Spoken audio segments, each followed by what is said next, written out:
नमस्कार दोस्तों। तो आज मैं आपको बताऊंगा एक नए टॉपिक के बारे में। अब इसको आप ऐसे समझ सकते हैं कि यार ये तो कि ये वाला टॉपिक कि देखना कि चीटिंग बाय स्पाउस या फिर रिश्ते में धोखा खाना या धोखा देना, ये किसी की प्राइवेसी में इंटरफेरेंस है। तो मैं मानता हूँ आपकी ये चीज़, और इसके बारे में बड़ा सेंसिटिव भी रहना पड़ता है। तो मैं आपसे ये रिक्वेस्ट करूंगा, क्योंकि ज्योतिष का पार बहुत ही बड़ा और डिफिकल्ट सब्जेक्ट है। कहने को आप उच्च नीच और सब कुछ करके आप कैलकुलेशंस करके आप एनालिसिस कर सकते हैं, बट इसमें गलती होने की बहुत चांसेस रहते हैं। तो अगर आप अच्छे अपने बेसिक प्रिंसिपल्स और उसमें निपुण नहीं हो गए, तो आपसे रिक्वेस्ट है कि ये आप सिर्फ सीखने के तौर पे आप डिफरेंट अदर हॉरोस्कोप्स पे अप्लाई करें और अपनी ज़िंदगी में इस तरह के प्रिंसिपल्स को अप्लाई ना करें। अदरवाइज मुश्किल होगी, क्योंकि गलती होने के चांसेस बहुत ज़्यादा होते हैं। चलिए शुरू करते हुए, तो अब जानना तो है ही कि जितनी भी लाइफ के अंदर हमारे प्रिंसिपल्स हैं, फंक्शंस हैं, उनको कैसे हम एस्ट्रोलॉजी से देख सकते हैं। But again just be careful. तो अब यहाँ पे अगर हम देखें, हम देख रहे हैं जो स्क्रीन पे आपके नज़र आ रहा है, जो टॉपिक है रिश्ते में धोखा या फिर चीटिंग बाय स्पाउस और पार्टनर। तो चीटिंग ऑफ स्पाउस यानी कि हम जैसे ही स्पाउस बोलते हैं तो हमको सामने सबसे पहले क्या नजर आया था? Seventh house. तो ये हम मैं आपको पहले प्रिंसिपल्स बताता हूँ कि कैसे कौन से ऐसे योग हैं, क्योंकि इस तरह की चीजें अगर आप ज्योतिष के टेक्स्ट बुक्स पढ़ेंगे तो उसके अंदर ऐसे नहीं दे रखी होंगी, बहुत ही स्कैटर्ड करके दी होंगी और इस तरह से समझाई भी नहीं होंगी। जैसे अगर मान लीजिए कोई तामसिक प्रवृत्ति किसी की हाई है, तो उसको हम बोल देंगे कि यार ये मंगल से इन्फ्लुएंस्ड है। ठीक है जी। या फिर बड़े सारे हमारे ज्योतिषीय ना हिंदुइज्म के अंदर टेक्स्ट भी हैं, जिसके अंदर पता चलता है। जैसे कि एग्जांपल आपको बताता हूँ, जो हमारे बृहस्पति प्लेनेट है, जो एनर्जी है, तो उनके बारे में एक ये कहानी है कि चंद्रमा जो थे वो बृहस्पति से पढ़ने जाया करते थे। तो जो चंद्रमा पढ़ने जाया करते थे, तो उनको उनकी चंद्रमा वॉज एक्सट्रीमली ब्यूटीफुल। तो उनकी जो बृहस्पति की वाइफ थी, आई थिंक तारा नाम था, इफ आई रिमेम्बर करेक्टली, तो उनको उनके साथ प्रेम हो गया, चंद्रमा को। और चंद्रमा के और उनके अवैध संबंध की वजह से एक पुत्र पैदा हुआ जिसका नाम था बुध। तो चंद्रमा को हम इस टेक्स्ट बुक में अगर आप ये स्टोरी देखें तो उसके अंदर हम पहले ही देख रहे हैं कि प्रिंसिपली आप जब एक रिश्ते की बात आई तो वहां पे आप वीक हो गए हैं, क्योंकि आप मॉरली अपने आप को रख नहीं पाए और आप आपने किसी और की वाइफ के साथ संबंध बना लिए। तो अब उसके अंदर जब ये पता चला बृहस्पति को, तो उन्होंने ऑब्वियसली वो भी काफी, चाहे वो गुरु हैं पर वो नेगेटिव के रूप में आए, और आगे चीज होगी आप आगे पढ़ सकते हैं। बट डिटेल में बताना मेरा आज का टॉपिक नहीं है। आपको मैं प्रिंसिपल्स बताता हूँ कि अगर हमने ये देखना हो तो ये कैसे देखते हैं। तो सबसे पहले अगर आप किसी की पत्री में असेस कर रहे हैं कि क्या ये धोखा देगा, तो it is very important to know, very important to see, क्या ये मॉरली इंसान वीक है, क्या ये प्रिंसिपली, क्या ये प्रिंसिपल्ड इंसान है। ठीक है जी। तो ये मॉरल करेक्टर, प्रिंसिपली स्ट्रांग, अगर आप ये जिस तरह से मैं बातें बोल रहा हूँ, इसी से आप इमीडिएटली समझ जाएंगे कि मैं किसकी बात कर रहा हूँ। तो मॉरली अगर आपको किसी इंसान के बारे में चेक करना है तो आप उसका जुपिटर देखेंगे। अगर प्रिंसिपल, क्या वो आदमी, उसकी आत्मा प्रिंसिपल्ड है कि नहीं, तो उसके लिए हम देखते हैं सन। तो ये मॉरल कैरेक्टर और प्रिंसिपल्ड अगर ये दोनों वीक हुए, तो इसका मतलब उस इंसान में टेंडेंसीज हैं कि वो जब भी ऐसे कोई क्षण आएंगे जिसके अंदर मान लीजिए वो डिफिकल्ट रिलेशनशिप के थ्रू जा रहा है, या फिर कोई ऑपोजिट, अगर रिलेशनशिप के थ्रू डिफरेंट नहीं भी जा रहा, मान लीजिए आपको कहीं और उसको कहीं अपॉर्चुनिटी मिल रही है रिलेशनशिप बनाने की, अगर वो प्रिंसिपली स्ट्रांग नहीं हुआ तो वो अपनी जो बाउंड्रीज हैं उनको क्रॉस कर जाएगा। तो हमें ये समझ में आ गया कि पहला पॉइंट कि मेरे को जो देखना है, और ये जो प्रिंसिपल्स बनाए हुए हैं आप देखेंगे कई जगह, ये बहुत जगह इस तरह से शायद एक्सप्लेन करके रखा होगा। तो ऐसा नहीं है कि मेरे खुद के बनाए हैं, इसमें खुद के कुछ भी, काफ़ी कुछ भी मेरा है, बट स्टिल ये जेनरिक आप देखेंगे कि यही है। तो पहले हमें देखना पड़ा सन एंड जुपिटर वीक हो गए। अब दूसरा, इस तरह की कोई भी हरकत करने के लिए जिसमें आप रिलेशनशिप के अंदर दूसरे रिलेशनशिप को स्टार्ट कर रहे हैं, तो ये एक हिम्मत मांगती है, क्योंकि सोसाइटी हमेशा इस चीज़ के अगेंस्ट रहेगी। तो सोसाइटी अगेंस्ट रहेगी तो इसको आपको सोसाइटी के अगेंस्ट जाना पड़ सकता है, या फिर आपको आपके आपके अंदर बहुत ज़्यादा हिम्मत होनी चाहिए कोई भी इस तरह का स्टेप लेने के लिए। तो अगर हिम्मत, अब जैसे मैंने हिम्मत बोली, तो इमीडिएटली आपके दोबारा दिमाग में आ जाना चाहिए कि हिम्मत की मैं अगर बात कर रहा हूँ, तो यहाँ पे मैं थर्ड हाउस या थर्ड लॉर्ड की बात कर रहा हूँ। तो हमने देखा, पहले हमने सन एंड जुपिटर को लेके आए कि वो वीक तो नहीं है। फिर हमने सेकंड पॉइंट जो लेके आए कि क्या ये बहुत आदमी स्ट्रॉन्ग करेजियस तो नहीं है, जिसके अंदर हम मार्स एंड थर्ड हाउस को लेके आए। फिर हमने देखना है कि भैया इसके अंदर, अगर मान लीजिए आप करेजियस भी हैं, आप मॉरली वीक भी हैं, लेकिन आपका इंटरेस्ट ही नहीं है, मतलब ऑपोजिट जेंडर में यू केयर मोर अबाउट कि भैया मुझे पैसा चाहिए, मुझे पावर चाहिए, मुझे जमीन चाहिए, आपका इंटरेस्ट ही नहीं है, तो ऑब्वियसली अब उस आपको नए नए रिश्ते बनाने का कोई शौक नहीं होगा। तो इसीलिए हमको ये देखना जरा जरूरी है थर्ड नंबर पे कि इस इंसान के अंदर अर्ज, जो कि डिजायर है ऑपोजिट जेंडर की, वो बहुत ज्यादा होनी चाहिए। अब ये कैसे पता लगाएंगे?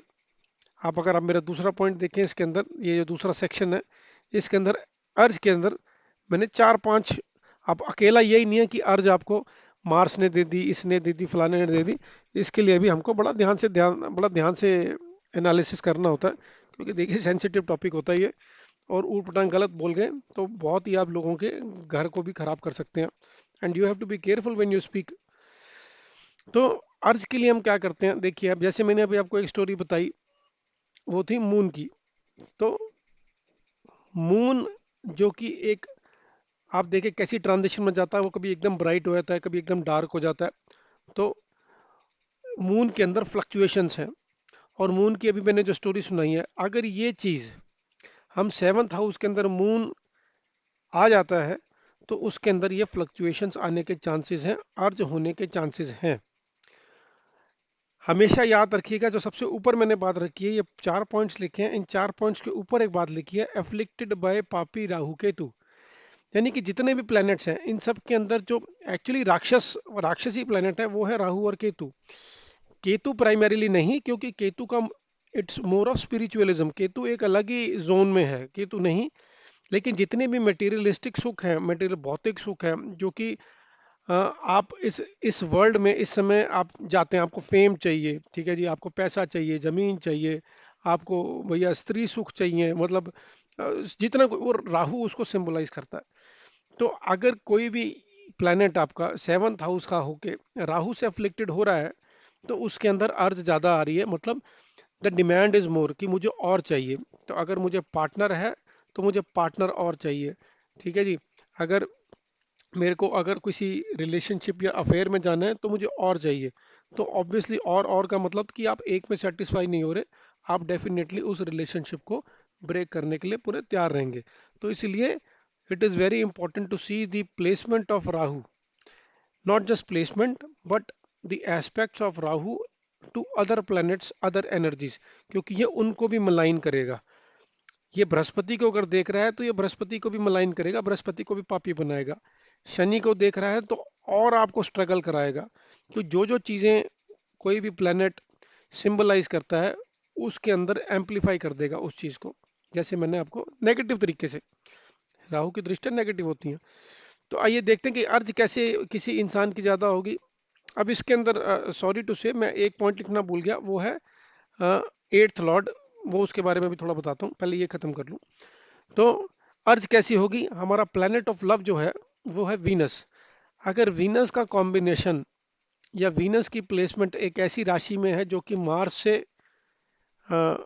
के थ्रू है, तो वो एक छोटा सा चांस बनाती है। अब ये मेन पत्री में नहीं, पर ये नवांशा चार्ट में, मेन पत्री के अंदर तो बहुत सारे योग बन जाते हैं, तो उसकी वजह से काफी कुछ कैंसिल हो जाता है। तो हमको सिंपल D1 चार्ट में जो आप बेसिक देखते हैं, उसी के अंदर देख के अपने आंसर्स निकालने की जरूरत नहीं है कि भैया ये तो वीनस मार्स के साथ आ गया है, तो फलाना ढमकाना ये करेक्टर का ठीक नहीं है, ऐसा ऐसा नहीं है। क्योंकि वीनस एंड मार्स, मार्स एक पैशनेट प्लैनेट है, और D1 पत्री के अंदर बहुत सारे योग बन जाते हैं, क्योंकि मार्स डिफरेंट बॉक्सेस को सिंबलाइज करता है, वीनस डिफरेंट बॉक्सेस को। तो काफ़ी सारी चीज़ निगेटिव होती है, तो हमको वहाँ की बात नहीं करनी, हमें सिंपल रिलेशनशिप की बात करनी है जो कि D9 हाउस है। तो उसके अंदर अगर मार्स एंड वीनस कोई कॉम्बिनेशन बनाते हैं, सामने सामने बैठे हैं या फिर साथ बैठे हैं, तो उसके अंदर वीनस की कैपेबिलिटीज जो होंगी वो तामसिक प्रवृत्ति बहुत ज़्यादा बढ़ जाएगी। तो ये पहली चीज़। दूसरी चीज़ मैंने मून आपको बता ही दिया है कि प्लेसमेंट ऑफ मून अगर 7th हाउस में है और वो एफिलिक्टेड है तो ये आपके मन में नेगेटिव विकार लेके आएगा। Third, Jupiter. जुपिटर अगर खुद पाप प्रभाव का है, यानी खुद जुपिटर नेगेटिव है, यानी कि जुपिटर आपका अशुभ है, तो जुपिटर भी 7th हाउस में आपको मॉरली डाउन कर देगा, मॉरली गलत बना देगा। तो उसके अंदर भी ये ये बहुत ज़्यादा चांसेस हैं कि इस तरह का बंदा, इस तरह का इंसान, ये बंदा ही नहीं मतलब आदमी नहीं औरत भी, मतलब ही और she tries to find other relationships in happiness in other relationships. तो इसके अंदर जुपिटर का अशुभ होना बहुत ज़्यादा जरूरी है। और आखिरी, ये बड़ा इंपॉर्टेंट है, वो है मरकरी। मरकरी हमारी हॉरोस्कोप में या इस एस्ट्रोलॉजी में एक बालक जिसको कहते हैं ना, एक चाइल्ड का सिंबलाइज करता है। वो चाइल्ड जो कि हर चीज को जानना चाहता है, B it the knowledge, B it any actions, कुछ भी, मतलब उसको हर चीज जाननी है। तो अगर वो रिलेशनशिप में आता है तो वो रिलेशनशिप के मल्टीपल एस्पेक्ट्स को जानना चाहता है, रिलेशनशिप के हर चीज को एक्सप्लोर करना चाहता है। तो और चाहता भी जल्दी जल्दी है, he wants to know and get everything as soon as at the earliest. तो ये चीज जो मरकरी की होती है, जो कि इमीडिएटली और ज्यादा से ज्यादा ये भी अर्ज को डेवलप करती है। तो मैंने आपको बता दिया कि कौन कौन सी चीजें हमारी हो गई। एक हो गया मॉरली वीक होना, करेजियस होना, ठीक है, ज्यादा अर्ज होना, ठीक है। अब फोर्थ आता है कि ये जरूरी भी नहीं है, क्योंकि हमारे बैड रिलेशन जरूरी नहीं, क्योंकि आप अच्छे रिलेशनशिप में हैं तब भी आप मॉरली वीक हैं और आप हिम्मत वाले हैं और आपकी अर्ज ज्यादा है। अच्छे रिलेशनशिप, अच्छा पति या अच्छी पत्नी होने के बावजूद भी आप एक नए रिलेशनशिप को एक्सप्लोर कर सकते हैं। तो बैड रिलेशन बट स्टिल इस चीज़ को एम्पलीफाई करता है, क्योंकि अगर आप डोमेस्टिकली अपने घर में खुश नहीं हैं तो आप बाहर एक नया रिलेशनशिप खोजने की कोशिश करेंगे। तो यहाँ बैड रिलेशन मतलब 4th हाउस या 7th हाउस का बुरे ग्रहों में से प्रभावित होना। अब एक आखिरी चीज जो मैं बताना लिखना भूल गया हूँ, वो है 8th हाउस। अब मेजरली जितने भी एक्स्ट्रा मैरिटल अफेयर्स होते हैं वो खुलेआम नहीं होते हैं, बड़े ही 5%, 7%, 10% इस तरह से खुलेआम जो पब्लिक में आ गए, जिनको पब्लिक उस पर भी थू थू ही करेगी। लेकिन वो इसीलिए ये जितने भी एक्स्ट्रा मैरिटल अफेयर्स हैं ये छुप के किए जाते हैं, आइसोलेशन में किए जाते हैं और किसी को पता ना चले उसमें किए जाते हैं। तो जैसे ही मैं आपको ये बोल रहा हूँ किसी को पता ना चले, आइसोलेशन, छुप के, सीक्रेटली, तो इमीडिएटली आपके दिमाग में आ जाना चाहिए कि मैं 8th बॉक्स की बात कर रहा हूँ। तो अगर एक्स्ट्रा मैरिटल अफेयर के लिए 8th बॉक्स से रिलेशन भी एक बड़ा इंपॉर्टेंट रिलेशन बन जाता है। ठीक है जी। अब एक काम करूंगा नेक्स्ट बारी में मैं शायद, क्योंकि फिर अगेन टॉपिक्स बहुत सारे होते हैं और प्रिंसिपल्स समझाते कि अगर कोई कोई भी रिलेशनशिप क्या आगे बढ़ेगा, क्या वो टूट जाएगा, क्या वो उसके अंदर सफरिंग्स होंगी, उसका उसका तरीका देखने का अलग है। ये जस्ट जो मैं आज वीडियो बना रहा हूँ कि आप क्या इसमें, या अब कोई भी, आप नहीं मतलब कोई भी इसके अंदर स्टेप इन करेगा। अब वो स्टेप इन करने के बाद उसकी दुर्दशा होगी, उसका खुश होगा, that is a separate topic to discuss. और अगर आप इस कमेंट्स के अंदर अगर आप मुझे लिखेंगे कि हम इसके बारे में जानना चाहते हैं, तो मैं डेफिनेटली नेक्स्ट कल या परसों उसकी वीडियो बना दूंगा। पर उसके लिए आप मुझे कमेंट्स करिएगा। अगर कोई इंटरेस्टेड नहीं है तो मुझे फिर कुछ ऐसा कोई फायदा भी नहीं है अगर इंटरेस्टेड ही नहीं है लोग तो। अब आखिरी चीज कि जितना भी कोई अगर रिलेशनशिप बन रहा है वो कब बनेगा। ऐसा तो है नहीं कि भैया आप कभी भी रिलेशनशिप बननी स्टार्ट हो गई, अभी शादी हुई है कल होगी नया रिलेशनशिप, नहीं। इसके अंदर 5th लॉर्ड या 7th लॉर्ड, 5th हाउस या 7th हाउस अगर ये एक्टिवेट होते हैं शादी के बाद, शादी हो चुकी है और उसके बाद ही एक्टिवेट हो रहे हैं, और जितने मैंने प्रिंसिपल्स ऊपर बताए हैं वो सारे या मेजरली 80% उसमें फिट हो रहे हैं, तो झुकाव उस तरफ, झुकाव एक्स्ट्रा मैरिटल अफेयर की तरफ हो जाएगा। तो होपफुली आपको समझ में आया होगा कि जो जो मैंने एक्सप्लेन किया है प्रिंसिपल्स यही हैं, और इनको अब हम क्या करेंगे डिफरेंट डिफरेंट हॉरोस्कोप्स में, जो कि मेरे पास एग्जांपल्स पड़े हैं, मेरे पास 8-10 एग्जांपल्स पड़े हैं। ऑब्वियसली मैं उनकी आपको पर्सनल डिटेल्स नहीं दे सकता, कोई अच्छी बात नहीं है किसी की डिटेल्स देना, पर मैं उसमें से 8-10 में से 3 मैं आपके सामने लेकर आया हूँ, तो उसको आपको मैं डिस्कस करता हूँ और यही फिर प्रिंसिपल्स वहाँ यूज़ करेंगे। ठीक है जी। अब जैसे ये हॉरोस्कोप है, ये हॉरोस्कोप लास्ट आई थिंक 1.5-2 साल पहले मेरे पास आए थे। तो इनको अ, ये मैरिड है, फीमेल चार्ट है, मैरिड है, और बच्चे भी हैं, और but still I mean due to certain reasons, जिसमें मतलब खुश नहीं है, तो उसकी वजह से इनको एक अलग रिलेशनशिप इनकी बनी। तो हम जो मैंने अभी प्रिंसिपल्स बताए हैं, हम उन प्रिंसिपल्स को लेकर चलेंगे। तो सबसे पहले हम देखते हैं कि क्या सूर्य, सबसे पहले मेरे को अपने प्रिंसिपल्स देखने हैं कि क्या मैं प्रिंसिपली स्ट्रांग हूँ। उसके बाद मैं देखूंगा क्या मैं मॉरली स्ट्रांग हूँ। फिर मैं देखूंगा क्या मैं करेजियस हूँ। फिर मैं देखूंगा क्या मेरी अर्थ ज़्यादा है। फिर मैं देखूंगा कि दशाएं देखूंगा। ठीक है जी। तो इस तरीके से अब जब भी हम एस्ट्रोलॉजी पढ़ते हैं उसके अंदर आपको सिंपल ये क्या बता दिया जाएगा कि ये प्लेनेट यहाँ बैठा हो, वो प्लेनेट यहाँ बैठा हो। एस्ट्रोलॉजी ऐसे काम करती ही नहीं है। जो बेसिक तरीके से दिखा दिया जाता है, आप कितने यूट्यूब चैनल आप देखिए, सिंपल यही सिखा दिया जाता है। हाँ जी, राहु की प्लेसमेंट 3rd हाउस में क्या होगा, जुपिटर की प्लेसमेंट 7th हाउस में क्या होगा। ऐसा नहीं होता ना, ऐसे से नहीं होता। आपको पहले बेसिक सारे सीख के खुद उन सारी एनर्जीज को इंटरप्रेट करके कि जो मिक्स होके कैसे काम करती हैं, और उसके लिए सिर्फ प्रैक्टिस प्रैक्टिस प्रैक्टिस प्रैक्टिस और कुछ नहीं प्रैक्टिस। मैं अगली बार आपको मेरे को किसी ने बताया है कि शायद astrodata.net करके, आई डोंट नो, एक वेबसाइट है जहाँ पे हमें चार्ट्स मिल सकते हैं। आप मैंने अभी तक देखी नहीं है, पर मैं जाके देखूंगा आज ही, और आप उसमें जाके प्रैक्टिस करिए बस। हाँ जी, coming back to this horoscope, तो अब यहाँ देखें, तो सबसे पहले मेरे को चेक करना है कि क्या ये जो हॉरोस्कोप आई है, क्योंकि आप वैसे किसी भी जब हॉरोस्कोप आती है आप सीधा तो चेक करना शुरू नहीं कर देंगे, आपसे अगर पूछा जाएगा तभी आप चेक करेंगे। तो सन सन की प्लेसमेंट देखते हैं। सन कहाँ पे है, सन हमने देखा ये बैठा है केतु के साथ, 9th हाउस में बैठा है, जो कि अच्छी बात है। ठीक है जी, यानी 9th हाउस में सन की जो कैरेक्टरिस्टिक्स है वो स्ट्रांग हो गई है।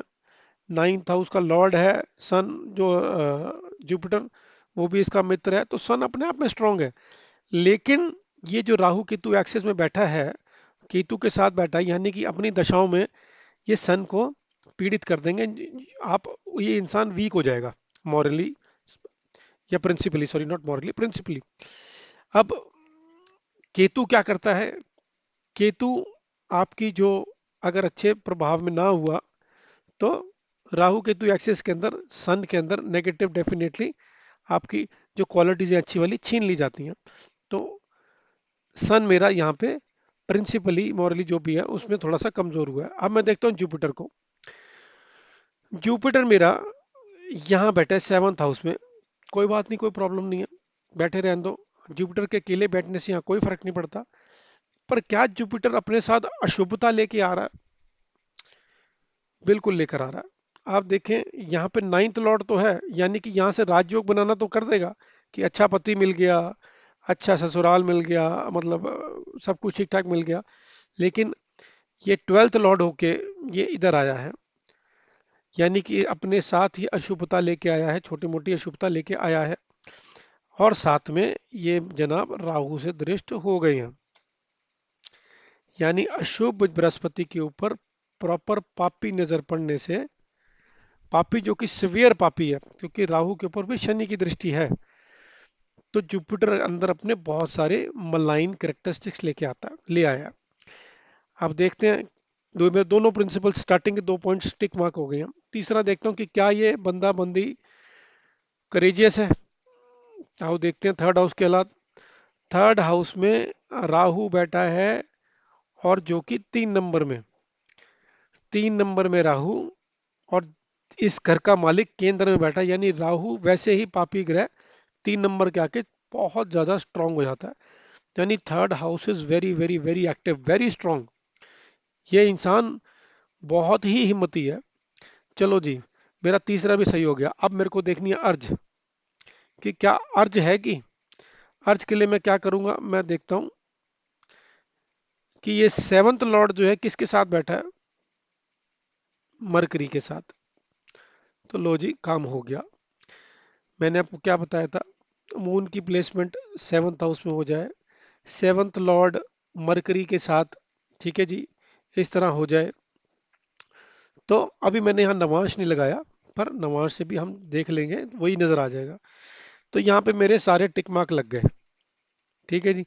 अब इनका जो एक्स्ट्रा मैरिटल अफेयर हुआ, कब हुआ ये देखना। ये कब होगा, ये दो केसेस में ही होगा। ये नहीं कि हर समय होता रहे। भाई चंद्रमा चल रहा तब भी हो रहा है, हाँ जी, सूर्य चल रहा तब भी हो रहा है, नहीं। हमको ये दो हाउसेस एक्टिवेट करने हैं। तो इसके इनका जो है, इनका जो वीनस के टाइम पे, जब इनकी वीनस की अंतर्दशा एक्टिवेट हुई थी, लास्ट टू लास्ट ईयर, तब इनका एक्स्ट्रा मैरिटल अफेयर हुआ। तो होपफुली आपको ये समझ में आया होगा, प्रिंसिपल समझ में आए होंगे। अब हम दूसरी चार्ट पे चलते हैं। दूसरे चार्ट के अंदर यहाँ देखते हैं क्या है, पहले ये देखते हैं इंसान क्या हालात में है। भाई सन कहाँ है, सन 11th हाउस में है। बहुत अच्छी बात है, 11th हाउस में आपको काफी सन के अंदर जो भी उसके मॉरल कैरेक्टरिस्टिक्स हैं, जो भी उसका वो है, सब अच्छे हो जाते हैं, ठीक है जी। लेकिन यहाँ से अगर आप देखें तो केतु की दृष्टि सन पे पड़ती है, तो सन को हल्का सा एफ्लिक्शन पड़ा। अब यहाँ याद रखिएगा, एक बहुत छोटा सा एफ्लिक्शन है ये। यहाँ हम ये नहीं है कि भाई बंदा पूरा ही मॉरली खराब हो गया सबको, यहाँ छोटा सा एफ्लिक्शन है, पर है, ठीक है जी। पहली बात, अब बृहस्पति को देखते हैं, बृहस्पति के क्या हालात हैं। बृहस्पति के ऊपर भी केतु का प्रभाव है। वेरी इंपॉर्टेंट, बृहस्पति के ऊपर चंद्रमा का भी प्रभाव है 7th हाउस में। चंद्रमा के बारे में आपको 7th हाउस का मैं बता ही चुका हूँ। अब बृहस्पति खुद कौन है इस समय, खुद देखिए यहाँ पे पूर्ण पापी ग्रह, पूर्ण ही यहाँ पे इविल प्लैनेट है इस समय, क्योंकि इनकी जो मूल त्रिकोण साइन 9 नंबर है वो 12th हाउस में पड़ता है। 12th हाउस जो कि बेड प्लेजर्स, 12th हाउस जो कि मौज मस्ती के लिए जहाँ आप एक्सपेंसेस करते हैं उससे देखते हैं, तो उसका प्लैनेट इस समय जुपिटर बना हुआ है पूरे पाप प्रभाव में, आके बैठ गया 7th हाउस में। यानी 7th हाउस के अंदर मलाइंड जुपिटर, जैसे मैंने आपको प्रिंसिपली पहले ऊपर बताया था, तो ये भी यहाँ फिट हो रहा है। तो मेरा यहाँ जुपिटर हिट हो चुका है, मेरा सन कम हिट है, ठीक है जी, लेकिन हिट है, ठीक है जी। अब मुझे देखना है कि क्या ये करेजियस है। आप देखिए, थर्ड हाउस का मालिक उच्च का जुपिटर अपने घर को देखता हुआ, तो यहाँ पे केतु भी और जुपिटर भी इस भाव को बहुत ज्यादा स्ट्रॉन्ग कर देते हैं। यानी कि इनको अपने छोटे भाई बहन से बहुत संबंध बहुत अच्छा होगा, बहुत प्यार भी मिलेगा, इनकी बैक बहुत स्ट्रांग होगी, इनके पीछे खड़े होने वाले लोग होंगे। ये दबंग आदमी है, तो पुरुषार्थ मतलब ये भी करेजियस भी आ गया। अच्छा जी, थर्ड पॉइंट पे हो गया। फोर्थ, अर्ज, अर्ज को देखना है। अब अर्ज के अंदर तो देखिए मून यहाँ पे महाराज आ ही गए हैं, जो मैंने आपको 4-5 पॉइंट्स ऊपर लिख के दिए थे, ठीक है जी। अब हमारे सारे पॉइंट्स इसके अंदर, ये मैंने यहाँ राइट पे लिखा भी हुआ है। evil Jupiter aligned with moon, seventh lord with evil Jupiter, sun is still in 11 respect to Jupiter। सो सन हमारा स्टिल एक अच्छी स्टेट में है। तो यानी कि इनका जो थोड़ी देर के लिए ये जो इधर उधर भटके, तो वो बहुत ही मोमेंटरीली था। और वो दशाओं में जब भी एक्टिवेट हुआ है मून की, तो उसके अंदर इनको बहुत मोमेंटरीली एक दूसरी स्त्री के साथ रिलेशनशिप बनने की कोशिश हुई है। बट अगेन वो still he is back to normal, मतलब वो छूट गया, ज़्यादा आगे नहीं बढ़ा। ये मैं समझता हूँ प्रॉबेबली बिकॉज इनका सन एक स्ट्रॉन्ग स्टेट में है। तो फिर भी हमने देखा कि कैसे इसमें एक्स्ट्रा मैरिटल अफेयर का चांस हुआ। तो आपको ये जरूर देखना है कि सन एंड जुपिटर एक वीक स्टेट में होने चाहिए। और एक बहुत इंपॉर्टेंट बात कि किसका नहीं होगा, हो सकता है कि ये जितने प्रिंसिपल्स बताए हैं वो सब बंदे पे लागू हो रहे हो या लड़की पे लागू हो रहे हो, लेकिन अगर उसके लगन पे या उसके फोर्थ हाउस पे, फोर्थ हाउस हमारा मन है ना, फोर्थ हाउस, मून, लगन, इनके ऊपर अगर जुपिटर की एस्पेक्ट है, ठीक है जी, जुपिटर की एस्पेक्ट है पॉजिटिव, जैसे कि एस्पेक्ट तो यहाँ पे भी है लेकिन यहाँ पे ये महाराज अशुभ प्रभाव लेके सेवंथ हाउस को अफेक्ट कर रहे हैं। यही अगर जुपिटर यहाँ पे होते, इनकी एस्पेक्ट यहाँ पड़ती, यहाँ पे होते इनकी एस्पेक्ट यहाँ पड़ती, यहाँ पे होते इनकी एस्पेक्ट यहाँ पड़ती, या इनके लगन लॉर्ड पे पड़ती, तो बंदे के अंदर चाहे जितनी मर्ज हो, अर्ज हो, फलाना हो, ढमकाना हो, अपॉर्चुनिटीज मिल जाए, कुछ हो जाए, वो इंसान अपनी बाउंड्रीज को नहीं तोड़ेगा। ऐसा इंसान तो अपने, अगर मान लीजिए किसी एक बहुत ही गरीब गलत स्त्री से शादी हो जाए, वो उसको भी नहीं छोड़ेगा, क्योंकि उसको पता है कि एक रिलेशनशिप की मायने क्या होते हैं, वो उसको भी तलाक नहीं देगा। इस तरह का इंसान जुपिटर बना देता है, अगर फोर्थ हाउस या लगन के अंदर और उनके लॉर्ड्स के ऊपर अफेक्ट करे तो इसलिए सिंपल ये प्रिंसिपल्स अगर अप्लाई हो जाए, ये नहीं कि सीधा ही टैग कर दिया जाए किसी को। एक लास्ट हॉरोस्कोप करते हैं। ओके जी, ये किसकी ये कौन सी हॉरोस्कोप है? ये इसके अंदर अगर आप देखें, इसके अंदर अगेन जुपिटर जो है, पहले हम देखते हैं हमारे जो प्रिंसिपल्स हैं। सन हमारा वीक होना चाहिए। सन कहाँ पे है? देखिए सन राहु के साथ है, दी एंड खत्म हो गया यहीं पे काम। ठीक है जी, उसके बाद जुपिटर का हमारा वीक होना जरूरी है। जुपिटर सैटर्न से एस्पेक्ट है, केतु से एस्पेक्ट है, और अशुभ प्रभाव लेके सेवंथ हाउस में बैठा है। जितने प्रिंसिपल्स बताए हैं सारे टिक। अच्छा, तीसरा और क्या था हमारा? अर्थ ज्यादा होनी चाहिए, तो उसके लिए हमारा चंद्रमा, मंगल, चंद्रमा, बुध, ठीक है, खैर नेगेटिव जुपिटर तो आ ही गया यहाँ पे। और नवांश के अंदर मंगल और शुक्र की युति, तो यहाँ पे क्या है, यहाँ पे मंगल सेवंथ हाउस का मौलिक है, ठीक है जी, और बुध के साथ बैठा है। लो जी, हो गया जो मैंने बताया। और इनकी मैरिड लाइफ देखिए काफी बुरी स्टेट में है, शनि का एस्पेक्ट पड़ता है यहाँ पे, ठीक है जी, और मंगल भी फर्स्ट हाउस का मालिक एट्थ हाउस में पहुंचा हुआ है, तो ये भी एक डैमेजिंग चीज है। और क्या, और कुछ रह गया? हमारी अर्ज भी हो गई, ठीक है जी, हमने, हाँ, सूर्य और जुपिटर को भी देख लिया। करेजियस, करेजियस भी होना चाहिए इनको। तो देखिए सेम जो पिछली वाली हॉरोस्कोप में था, एग्जैक्टली वही, कि जो थर्ड हाउस का लॉर्ड है जिसमें केतु बैठा है, वो उसको एस्पेक्ट कर रहा है, तो इसको केतु को यहाँ पे ये बहुत बली कर देगा थर्ड लॉर्ड। तो जी बहुत सिंपल, करेजियस, कोई दो राय नहीं है सोचने की। तो यानी कि ये सारे के सारे, सारे जो मैंने प्रिंसिपल बताया यहाँ फिट होते हैं, ठीक है जी। जुपिटर भी पाप प्रभाव में भी यहाँ पे है, तो इनको भी अब मुझे ये नहीं पता कि इनको इनका कब हुआ था, क्योंकि मेरे पास इस दशाएं नहीं पड़ी हुई इनकी, और डेट भी नहीं पता इनका एक्स्ट्रा मैरिटल कब हुआ था। बट आपने प्रिंसिपली समझ लिया, पर होगा कब ये भी, जब भी होगा वो सेवंथ हाउस से फिफ्थ हाउस के ही एक्टिवेट होने पे होगा। तो इस तरीके से मैंने आपको बताया कि आज देखिए कि कैसे इस चीज़ों को इंटरप्रेट करना है। अगर आपको ये सेशन ठीक लगा हो, अच्छा लगा हो, कुछ समझ में आया हो, तो प्लीज़ कमेंट्स करें, कमेंट में एक थैंक यू लिख दिया करें, मेरे लिए बहुत है। और लाइक करें। और अगर आपको कुछ, अगर आप चाहते हैं कि इसका एक और मैं नेक्स्ट अगर को बनाऊं कि कौन सा रिलेशनशिप सरवाइव करेगा, आगे तक जाएगा, जो भी अफेयर हुआ है वो आगे तक जाएगा या फिर वो टूट जाएगा, तो उसके बारे में अगर आप चाहते हैं तो मैं उसके ऊपर बनाऊंगा। पर उसके लिए आपको खुद भी थोड़ी सी मेहनत करनी पड़ेगी, आपको डिमांड करनी पड़ेगी। चलिए जी, इस वीडियो को अभी बंद करता हूँ। अगर कोई भी आपको प्रॉब्लम है, कुछ भी है, सीरियस इश्यूज हैं, अर्जेंट इश्यूज हैं, कुछ ऐसे हैं जो आपकी लाइफ को बहुत मुश्किलात में डाल रहे हैं, तो आप मुझसे कंसल्ट कर सकते हैं। मेरा ईमेल है shivaशीष.jyotish@gmail.com। इस वीडियो के एंड होने पे वो आ भी जाएगा। बट अदरवाइज कोशिश करें कि अपने आप को स्ट्रांग रखें, और एस्ट्रोलॉजी एस्ट्रोलॉजी की हेल्प तभी लें जब आप बहुत ज़्यादा वीक हो चुके हो और आपको होप की ज़रूरत हो। चलिए जी, धन्यवाद।